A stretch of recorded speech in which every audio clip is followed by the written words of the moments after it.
এখানে ওই যে শুটিং ইনসিডেন্ট খবর শুনে আমরা এখানে আসছিলাম। আমরা ঘটনার 15-20 মিনিটের মধ্যে এখানে হাজির হয়েছি।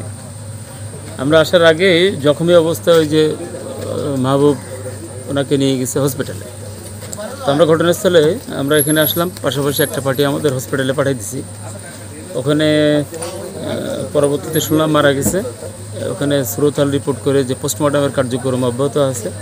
আর আমরা ঘটনাস্থলে যে আলামত যেগুলো আছে হত্যাকাণ্ডে যে ব্যবহৃত যে বিভিন্ন আলামত, গুলির খোসা বা অন্যান্য যে আলামতগুলো আছে, এগুলো আমরা কালেকশন করার জন্য আছি। পাশাপাশি আরেকটা টিম এর সাথে জড়িত কারা আছে, সন্দেহজনক কারা থাকতে পারে, এটা নিয়ে আমরা কাজ করছি। একটা টিম অভিযানে অলরেডি আছে।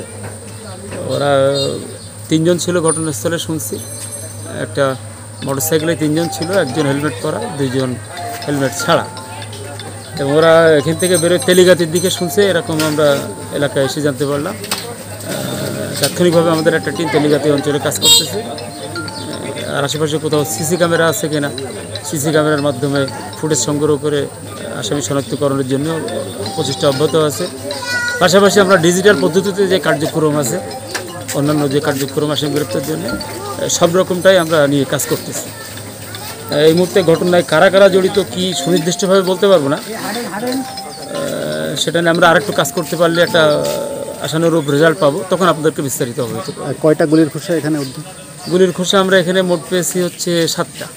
কি ধারণা করা হচ্ছে কি 4 আর 2 6 7টা মোট পেয়েছি। এটা কি পিস্তলের গুলি না? পিস্তলের গুলি। তো আপনাদের তৎপরতা অব্যাহত রয়েছে? আমাদের তৎপরতা অব্যাহত আছে। অচিরে আমরা এর সাথে যারা জড়িত আছে তাদেরকে গ্রেপ্তার করে একটা রেজাল্ট আপনাদের সামনে জানাতে পারবো বলে আশা করছি।